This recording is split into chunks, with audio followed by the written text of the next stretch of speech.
Right then guys, so I hope you enjoyed that video, and here we go. This is it. This is the new daily, and gonna be a project as well. I thought, stuff it, you know what, we're gonna do it into a project. We're gonna have, later on, the RS is still on the table, but you know what, stuff it, we're having two projects. We're gonna do the Fiesta, because this is going to be my daily, but there's lots of things that needs doing, and it won't be a project if I didn't buy a car that needed stuff doing. So this is, yes, right, you guys guessed it. Some of you did guess quite correctly. You know, it was a Fiesta. It is a C-Tech. It is a C-Tech S model, which is the one I wanted. This one's 2009, and it's in the metallic silver. Oh man, this is perfect. Absolutely perfect one. Because before I got the Twingo, this was the car, as you all know, that I wanted to get. If, you know, I couldn't find the Twingo, but I couldn't find one in this style or the spec, and yeah, it was difficult. So what I did, I just ended up buying the Twingo instead. I was like, it's going to be one popping up sooner or later, and all of a sudden, when lockdown happened, this popped up. I couldn't go view it or anything like that. Lockdown, that's it. I had to wait until Boris said we can go out and play again. So a few days ago, picked it up, and here it is now. Twingo went just like that, and this is the new daily / project of the channel now. I know some of you are going to be a little bit disappointed that it's not a Focus ST. I didn't want to go down that route because I've already been there. I've always liked the shape sort of Fiesta. They're not the best handling cars. Well, even the ST Focus aren't the best handling cars, but it's just a style, you know. But anyway, this is the Z-Tech S model. This is the TDCi version, which is the one I wanted, as you guys all know. I tried getting hold of like something that's economical and pokey, and this was the one. But unfortunately, I couldn't find one. It's just a bit annoying. And then all of a sudden, one popped up, and I was like, God, get rid of that Twingo quick, because I need to get this. It's in pretty good condition. Bodywork-wise, it's in pretty good condition. The wheels as well are in pretty good condition. There's only one wheel I think that's got a little slight curb mark, but I can always fix that myself. Everything I'm going to do, stuff it, do it yourself, and we've got lots coming on this car. Things I've done recently is giving it a car a good wash and a quick polish and a bit of a detail. I've also done the boot because the boot was quite scratched, so I mopped it and got rid of the badges and that because they were really crusty and really old. And yeah, I thought I'd debadge it as well, so might as well do that. I will probably get some new badges later on, but for now I'll keep it nice and clean like that. The little issues we got was obviously all Z-Tech S's. I know, I like this. I've looked at loads and they've all got the same condition issues. Their rear, no one looks after their rear bumpers or the bumpers on the Fiestas, which is nice. Some sort of Land Rover with a big exhaust. Yeah, loads of Z-Tech S's or STs versions have all damaged bumpers on it. This one's got a big scratch there and a few chip marks. I might be able to fix it myself. If not, I'll probably get a body shop to do that. I'm going to touch it up. I've got some touch-up paint, so I might just touch it in for now. There's a little bit there in the corner as well. So we're going to go over a few things that need to be done, like the rear bumper. Surprisingly, the front bumper is in actually good condition. There's no chips, what I can see, and I mopped it and I polished it and I couldn't see any chips, no scratches. There were some very, very fine scratches. It looks like brush marks from trees, and I mopped them out and they came straight out. Another thing was common, because plastic headlights, my Twingo's going to like it. There's a little bit of haze that was happening on these headlights, but I cut them back and polished them up, and look at them now. I must be the only Fiesta with actually clear headlights. This one needs to come out because we have some creepy crawlies stuck in this headlight. Look at that, 2 spiders in there. So I'll be taking that light out and getting those creepy crawlies out. If some of you are wondering, are you going to put your own touch to these headlights? I will get rid of the chrome. I will paint it black, and that black, and I will probably get rid of the amber style indicator there and put a chrome indicator bulb in there and darken that out so then it can still reflect. But yeah, it's in pretty good condition bodywork wise. There is being a Ford, you do get the odd rust. This one's got a bit of rust in it, unfortunately. It is happening on the lower seals. It's starting to bubble there and a little bit down there, which is a bit annoying. But I will get my body shop guy to give that a rub back and a spray, and then seal it. The seals as well, surface rust, so I'm going to be cracking on with them. Luckily it's only surface rust, so I've looks like I've caught it just in time. It is structural. I have jabbed at it with a screwdriver the other day. It is structural, it's solid, so that's good. What else really can I say about it? I'm just happy to get it back in at Ford, to be honest, guys. And I wanted to get one of these Fiestas because I wanted that engine, I wanted it in this colour, and I wanted it in this spec as well, going to the interior.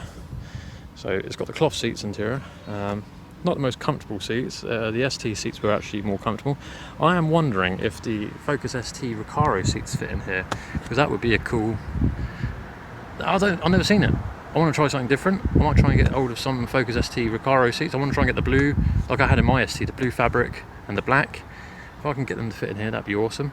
And also to sit a little bit lower down, because you do sit a bit high up in here.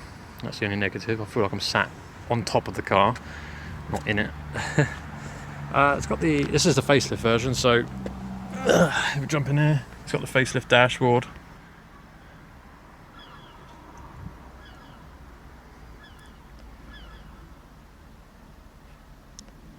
It's only done 88,000 miles. Again, nice low mileage for a ZX, because I've looked at loads and they've all gone over 100,000 miles. It's got some sort of parrot in here, which is that hands-free telephone. I think I might keep that. I was going to rip it out, but it looks like someone's taking their time to actually thread it through the dashboard up and up here at the microphones here. I probably will stick it better than that, but you know what I mean? Someone's taking their time to put that in, so I might keep that. And it works. I did go through it the other day and I deleted all the contacts on there that was left on there, and I wiped it all clean, and yeah, it still works. I'm quite surprised. And it's ready to sync to my phone and that, so I'm going to keep that because it's always handy to have a hands-free telephone in the car. I am going to change the stereo later on. I'm going to get a double din here, like an Android unit, so I can watch TV like I did in my ST. I probably will change these as well. I might just pull these off and get the round ones like I had in my ST as well.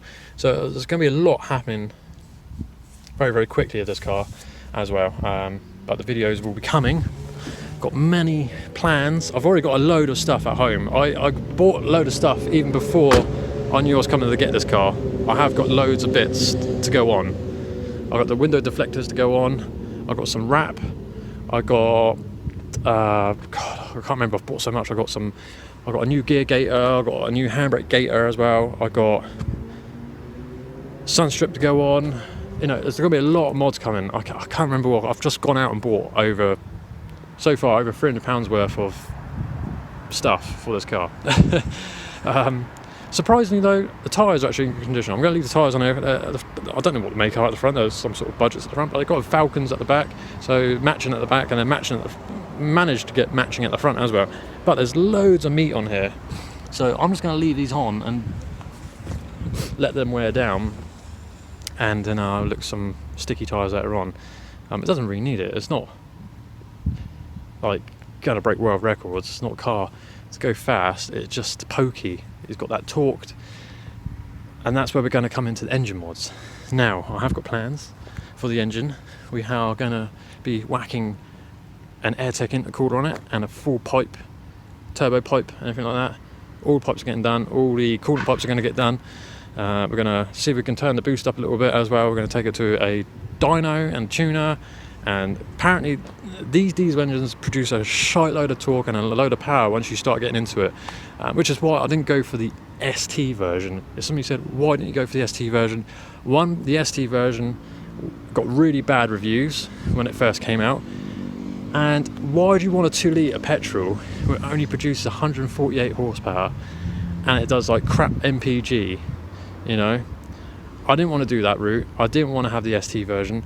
I knew what I wanted. I wanted the ZX version with the diesel engine because one, it's still the same car. It's still the same chassis. I don't know if it's got the same suspension setup. It feels like it has. I haven't really looked into it, but it's just that engine. It's got more torque than an ST, and once we start diving into the engine, it's going to be much more pokey than the ST 150. So we're going to be getting into it, and we're going to see if we can unlock some goodies and make it a diesel weapon. I will try and chuck some ST parts on it as well. I don't know if the anti-roll bars are different on the ST and this version. I've not really looked into it. I have been looking, but I've not really dived into it too much yet because there's some things I want to get on with first before I start diving into suspension and things like that. I do need to get under the car and stop that rust from happening underneath. Need to take all the arches off and spend a good week or so, you know, rubbing it back and putting anti-rust on it and then sealing it completely off. I've already started on the back. I've already started on the back beam, and a part of the arch already I've started. I've even painted the drums just a matte black for now, as you can sort of see, because they were quite rusty and I just don't want them to go any further. And I have started already. I don't know if we'll be able to get under the car. You join me now under the car. I spent a good 8 hours the other day sanding the crap and wire brushing the crap out of all the rust under here and just getting all the dirt off. It looks like it's never, the previous owner obviously didn't care about after it underneath. Yeah, it looks like it's never been taken to a car wash or anything like that, which is good as well. Looks like he's taking care of it himself or herself. But they've never really got under the car and jetted off all the dirt. So I did that. I got a degreaser, jetted it all off. As you can see here, I painted this all black. I rubbed this all back, so it's starting to rust here on the tow hook. So I rubbed that all back, got as much rust off as I can, and then I filled it with primer, and then I painted it black, the whole spare wheel well. I will take the bumper off later on and get behind the bumper as well and do the crash beam. I'm literally going to be doing everything, guys. There's going to be a big videos coming on restoring and getting under it and rubbing back the rust and then spraying over it. But other than that though, it's just this rear section that needs to look at. But like I said, it's common on Fords to start rusting once, you know, because they're not under sealed. Ford for some reason never under sealed their cars, which is a bit annoying. Right, now we work our way into the engine bay. Have you never seen what the TDCI Ford engine looks like in a Fiesta? Here we go. This is what it is. Pretty big. This car only came with part history, so I don't really know a lot of history. Most of my cars I buy don't really come with much history. I sort of take that gamble, but make it much stronger.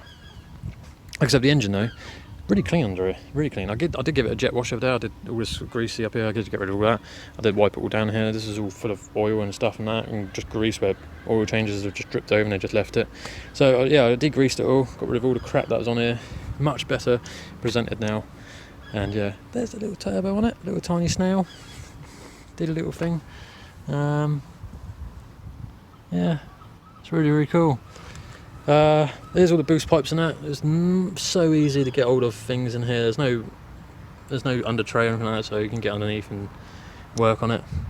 Things I do need to do is engine rocks a little bit. I do need to do the lower gearbox mount. The dog bone is completely knackered. It does rock around a bit, so I'm just going to buy a standard one because I can't actually find any uprated dog bone to this car.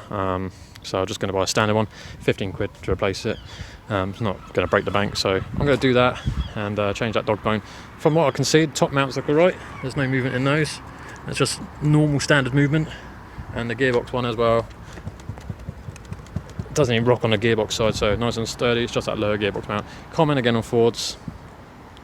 I don't know if the belt's been done either. I will take this cover off and have a look. From what I can see, the alternator belt, it has got writing all over it, and it looks like it's in okay condition, but I will get round to my mate's garage and get them all done anyway. Like I said, there's going to be loads of videos, guys. There's going to be loads and loads of videos, and I can't wait to get started, to be honest, and start making these videos again. We've got lots to do. So the next few videos you're going to be seeing, guys, is me just cracking on, surfacing it. We're going to get on with a few mods. We're going to get on with stripping back some of the rust and getting ready to underseal it and that. We're going to go to a garage and get an estimate of that, and well, just see what they think, see if it is not going to be too big a job for me to do. I'm going to try and do as much as I can on this one, like I did on my Focus ST. I want to try and do as much as I can. This is all new territory for me, all this undersealing and stuff like that and preserving it. I do want to preserve it because it's in pretty bodywork's in bloody good condition. There's only one issue. It's a tiny little dent here. I can get that pulled out. Tiny little dent. But other than that, because it is silver, it doesn't show any scratches. But it reflects really nicely. For the age of the car, it's still got that nice metallic paint to it. Yeah, I'm really happy with my purchase. Okay, it's got issues, but I like to buy a car with a bit of a challenge. And here we go. Thank you guys ever so much for watching. I hope you enjoyed today's video. Sorry it's a super long one, but hey ho, I haven't done videos in quite some time, and you're going to be seeing a lot more videos. So this is my 2009 Ford Fiesta C-Tech S, and I'd like to introduce you to Lizzie. Her name is Lizzie, and what a gem she is. I want to keep talking, guys, I really do, but I'm going to have to end the video because it's too bloody long as it is. Just stay tuned for the next video. I will try and get the videos out as quick as I can from now on, because we've got lots to do, and while the weather's nice at the moment, I want to crack on and get on with it. So next video is going to be a tear down, bumpers off, jacking up, arches off, lots of getting underneath, and yeah, lots of eye protection. Just going to be diving straight in. And yeah, like I said, my videos are going to be all over the place as well. You know, it might be like restoration and bodywork clean and stuff like that. And then it might, nice GT3 RS. Ooh. And then, yeah, my videos might be jumping all over the place. So it might be underneath the car one day, outside the car next day, modding the car and then driving it. So it might jump all over the place. So keep it fresh though. Thanks guys very much for watching. Hope you enjoyed today's video. If you have, give it a thumbs up. I know it's different. I know you guys were expecting me to get a Focus ST again. I didn't want to go down that route because I've already been there now. I wanted to get this. This is the daily, and this could be a project. And we're going to see what we can do with this. And the RS is still on the table, so don't worry, I'm still looking to get an RS. Not yet, but it's still there on the table because this car is doing almost 60 miles to the gallon. How about that? Very nice. So, bye Lizzie. See you in the next video, guys. Yeah. Thanks very much for watching. See you later. Cool. I like that. That's very nice.